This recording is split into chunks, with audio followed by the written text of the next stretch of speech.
Good evening students. मैं doctor Mohammad Rehan, faculty of commerce, Gossner college Ranchi.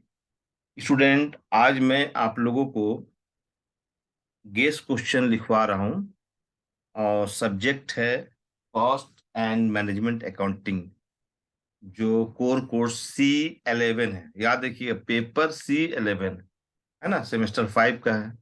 और जो गेस क्वेश्चन है ये रांची यूनिवर्सिटी के जितने भी कॉलेजेस हैं, सभी कॉलेजेस के स्टूडेंट्स के लिए बना रहे हैं, है ना। पढ़ सकते हैं, जैसे गॉस्सनर कॉलेज, है ना, JN college Dhurwa, Yogoda college और राम लखन सियाजा कॉलेज, है ना, RLSY कॉलेज, डोंडा कॉलेज। सभी कॉलेज के स्टूडेंट्स इसको पढ़ सकते हैं और ये आपके एग्जाम के लिए बना रहा हूँ। इसमें एक गेस क्वेश्चन है, आप लोग स्टडी कीजिए, इसका नोट्स बनाइए, ठीक है, ताकि एक आधार मिल सके, है ना।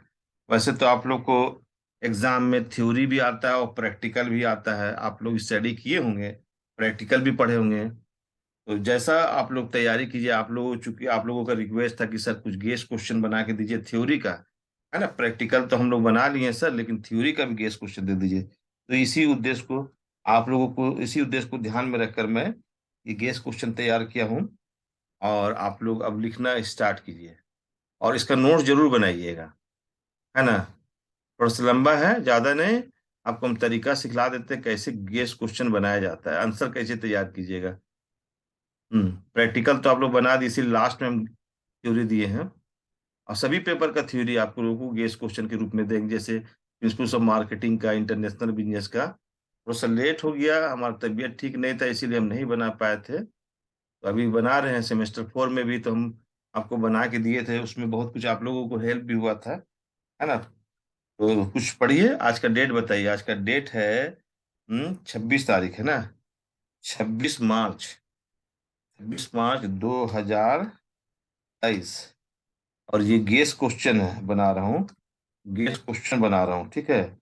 और CUE है, CUESTI क्वेश्चन। सब्जेक्ट क्या है जिसका मैं बना रहा हूँ? कॉस्ट, है ना, and management accounting, MGT, management, है ना, अकाउंटिंग, है ना। मैनेजमेंट अकाउंटिंग, यहाँ पर मैं लिख दे रहा हूँ अकाउंटिंग, ठीक है। और याद रखिएगा, रूटीन में देख लीजिएगा, आप लोग बहुत सा मिस्टेक भी करते हैं। ये core course C11, paper C11 है, याद रखिएगा।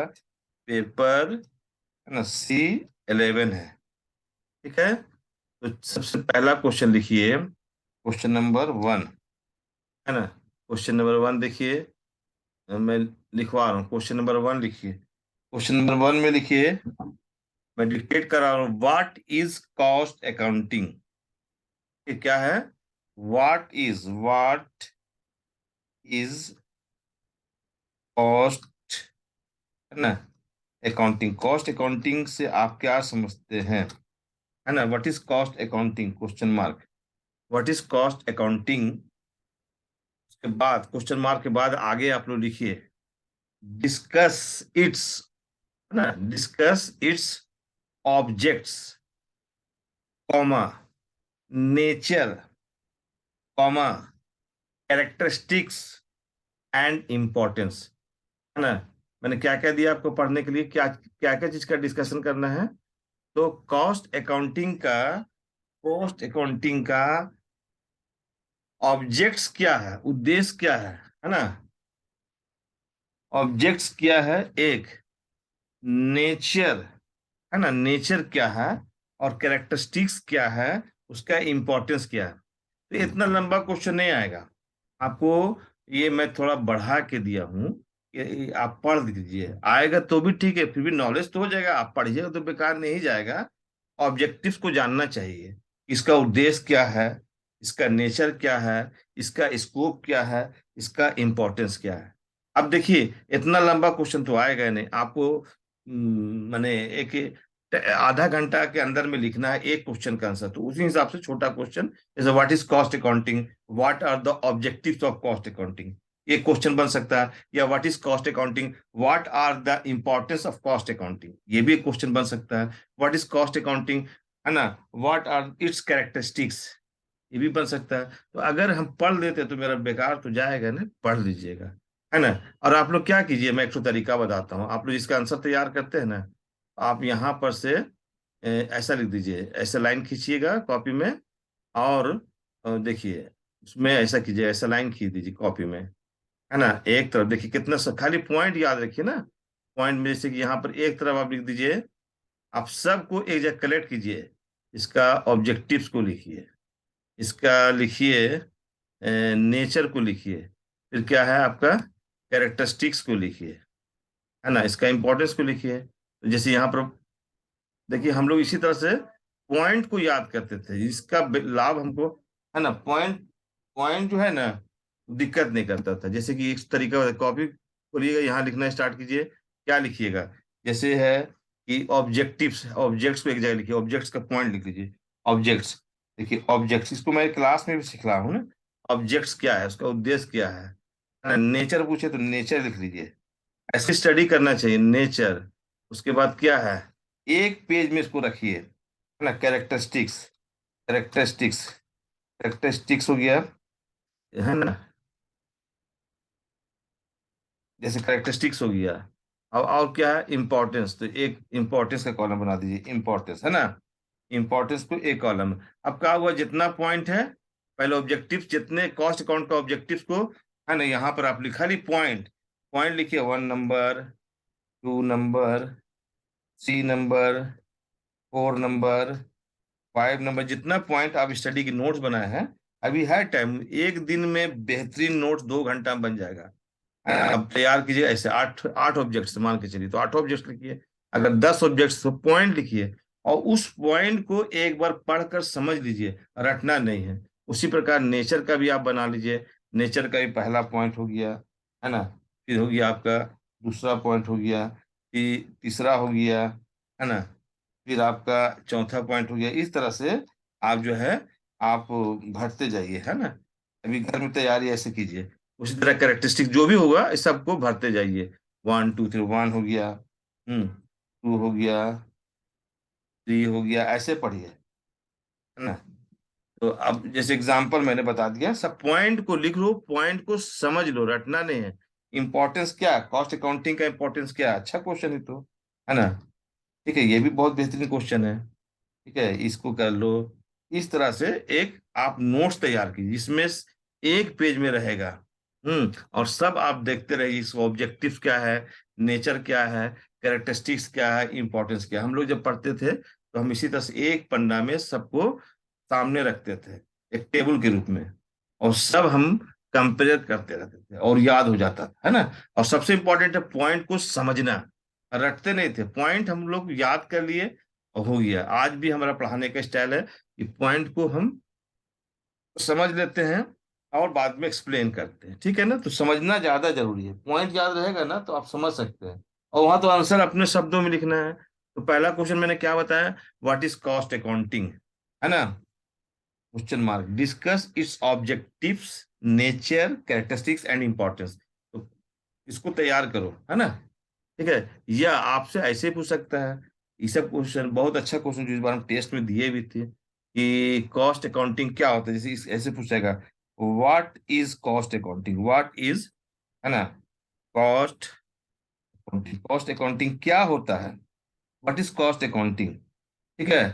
अब इसमें पूछेगा, उसके बाद व्हाट इज कॉस्ट अकाउंटिंग हो गया, उसके बाद आप लोग क्वेश्चन लिखिए, how does it differ, how does it differ from financial accounting, how does it differ from financial accounting, cost accounting की परिभाषा बताइए, और उसके बाद कॉस्ट अकाउंटिंग और फाइनेंशियल अकाउंटिंग में क्या अंतर है ना, कॉस्ट अकाउंटिंग और मैनेजमेंट अकाउंटिंग में क्या अंतर है, ठीक है।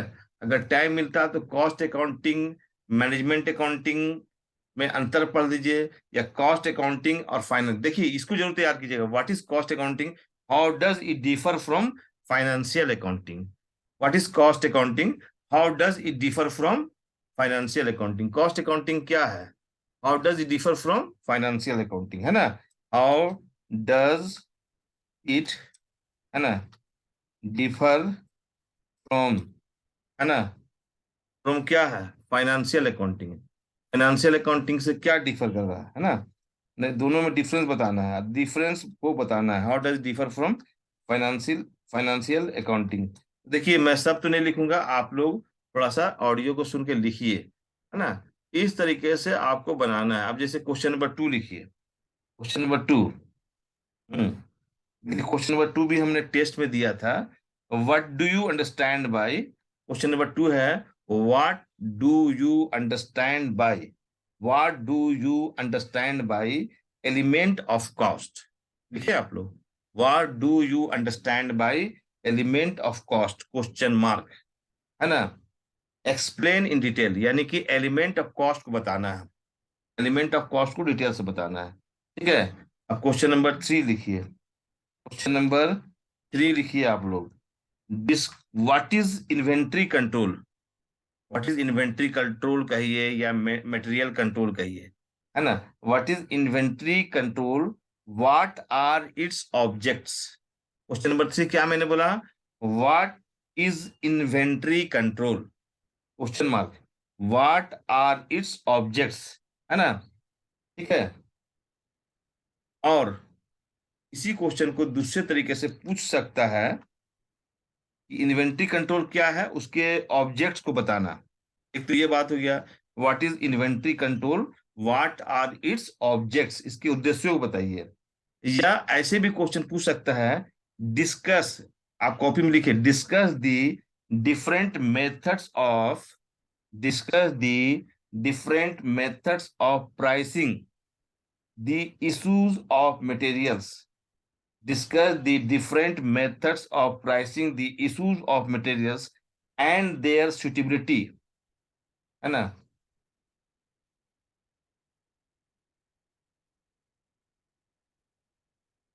ठीक है,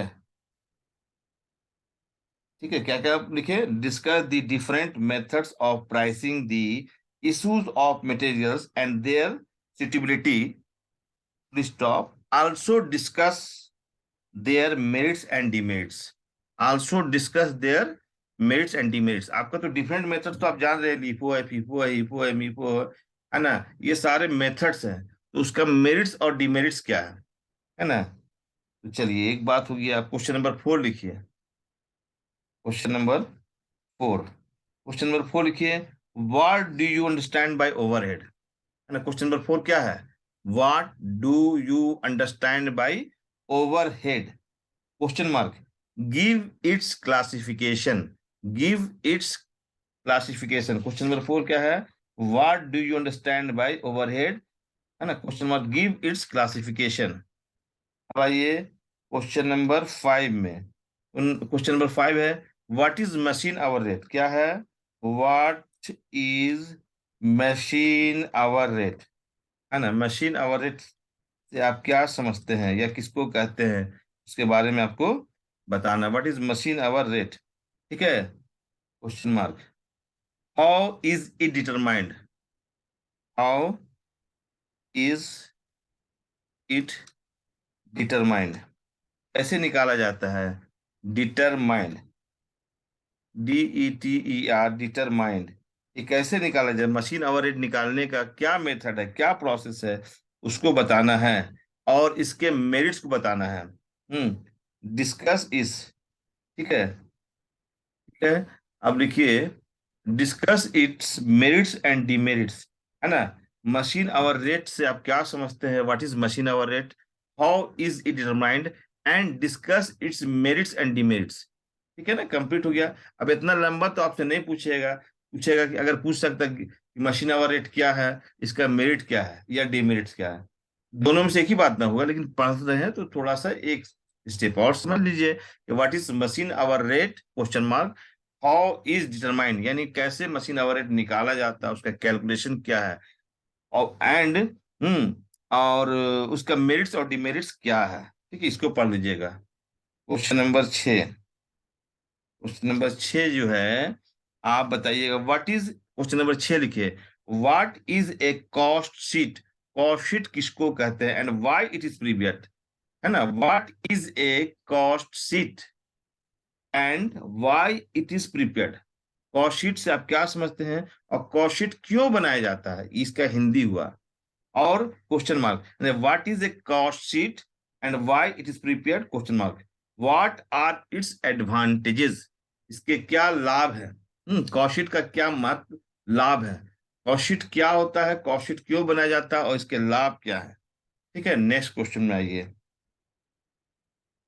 question number 7, discuss the process, discuss the process of calculation of tender price oblique quotation price, है ना। क्वेश्चन नंबर 7 क्या है, discuss the process of the, discuss the process of the calculation of quotation price, है ना। क्या है quotation का spelling, क्या है, QUOTATION, quotation price oblique tender price, एक ही मीनिंग है।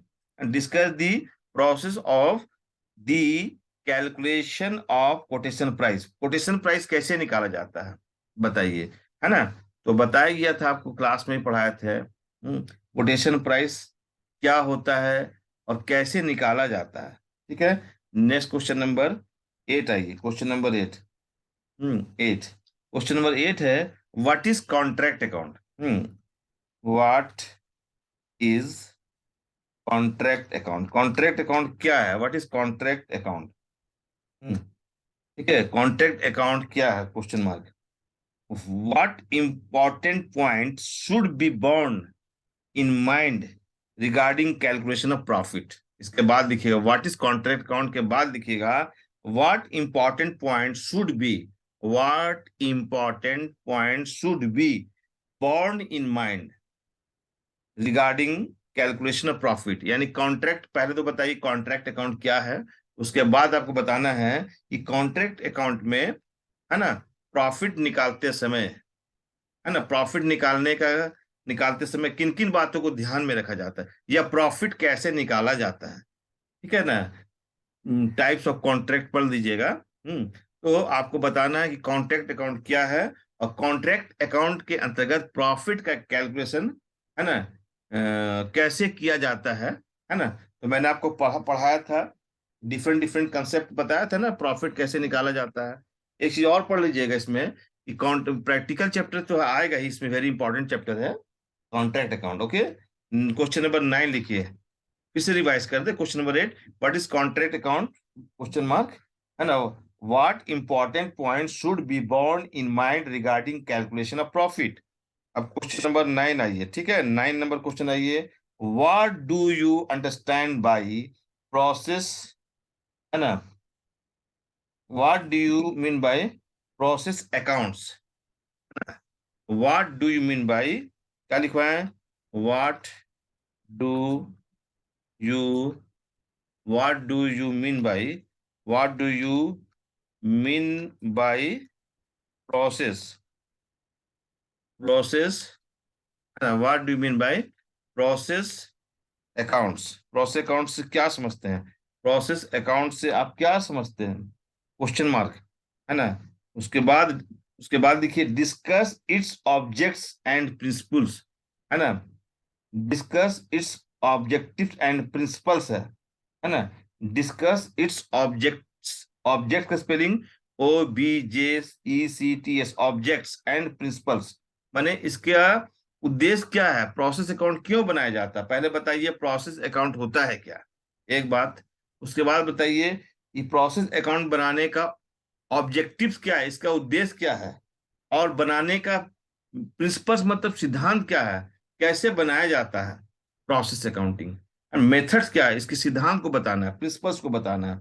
ओके, अब आइए क्वेश्चन नंबर 10, खूब मेहनत कीजिए, टाइम नहीं है, अभी बैठ के पढ़िएगा आप लोग, है ना। देखिए, what do you understand by, क्या लिखिएगा क्वेश्चन नंबर 10 में, what, what, what do you understand by cost reconciliation, क्या लिखवाए हैं, what do you understand by cost, COST, cost reconciliation statement, what do you understand by cost reconciliation statement, question mark.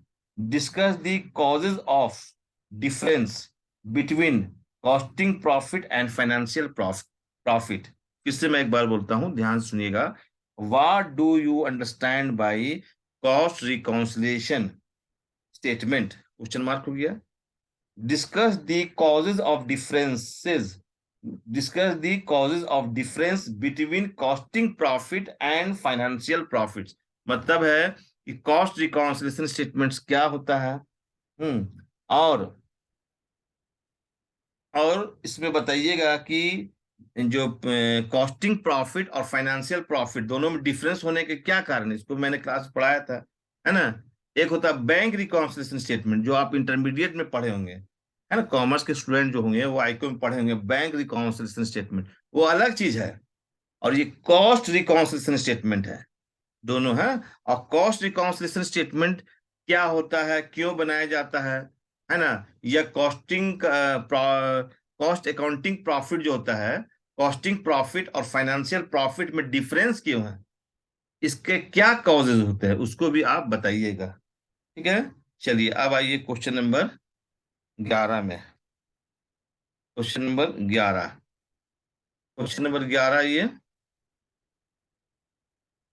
Question number 11 है, what do you mean bye, what, है ना, do you mean bye marginal costing. Marginal costing से आप क्या समझते हैं, marginal, what do you mean bye marginal costing. Marginal costing से आप क्या समझते हैं, ठीक है ना। What do you mean bye marginal costing. उसके बाद क्वेश्चन मार्क दो, है ना। व्हाट है तो क्वेश्चन मार्क लगेगा। उसके बाद लिखो explain it's merits and demerits. Explain it's merits and demerits, यानी मार्जिनल कॉस्टिंग का लाभ क्या है और दोष क्या है, इसको भी बताना है। What do you mean bye marginal costing, है ना। Explain it's merits and demerits. लिखो क्वेश्चन नंबर 11 के बाद लिखो क्वेश्चन नंबर 12। चलो अब दूसरा इसे लिखो, क्वेश्चन नंबर 12। क्वेश्चन नंबर 12 यही है कि लिखो, what do you mean by break even point, break even point, what do you mean by break even point। नहीं, ब्रेक इवन पॉइंट नहीं, गलत हो जाएगा। लिखो what do you mean by break even analysis. क्या लिखोगे, ब्रेक, BREAK के break लिखो, डैश दो, ब्रेक के बाद even, even analysis. Break even analysis से आप क्या समझते हैं, हाउ इट इज कैलकुलेटेड, है ना। ब्रेक एनालिसिस क्या होता है ना। What do you mean by break even analysis, how it is calculated, है ना। Discuss its utilities. What do you mean by break even analysis, discuss its utilities, ठीक है ना। What do you mean by break even analysis, ठीक है, how it is calculated, है ना, discuss its utilities. Sometimes इस चैप्टर से आपको शॉर्ट नोट्स लिखने दे देगा कि पीवी रेशियो क्या होता है, मार्जिन ऑफ सेफ्टी क्या होता है ना, कंट्रीब्यूशन किसको कहते हैं, ब्रेक इवन पॉइंट किसको कहते हैं, पीवी रेशियो किसको कहते हैं। ऐसा भी क्वेश्चन दे सकता है इस चैप्टर से, है ना। शॉर्ट नोट्स दे देगा, 4 तो शॉर्ट नोट्स लिखेगा, है ना। 5-5 नंबर, 15 नंबर का बोलेगा नहीं, इसमें 2 ही लिखिए आप। Write short notes on any 2 of the following, break even point oblique contribution oblique PV ratio oblique margin of safety. तो पढ़ना होगा ना, प्रैक्टिकल चैप्टर, प्रैक्टिकल इसे जरूर बनाइएगा, है ना। और उसके बाद एक लास्ट क्वेश्चन जो है, जो लिख दीजिए क्वेश्चन नंबर 13। क्वेश्चन नंबर 13 क्या है, ठीक है। व्हाट इज, है ना, standard costing. What is standard costing ना। What is standard costing, what is standard costing, standard costing, STANDARD, standard costing. What is standard costing, ठीक है। अब आइए कॉस्टिंग के बाद देखिए स्टैंडर्ड कॉस्टिंग क्या है।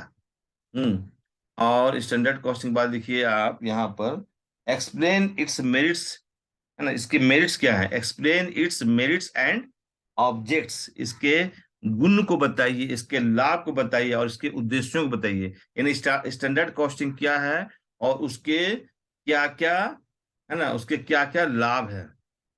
स्टैंडर्ड कॉस्टिंग क्या है, आपको बताना होगा। स्टैंडर्ड कॉस्टिंग क्या है, उसके क्या गुण होते हैं यानी कि लाभ, और इसका क्या उद्देश्य है, स्टैंडर्ड कॉस्टिंग का उद्देश्य क्या है।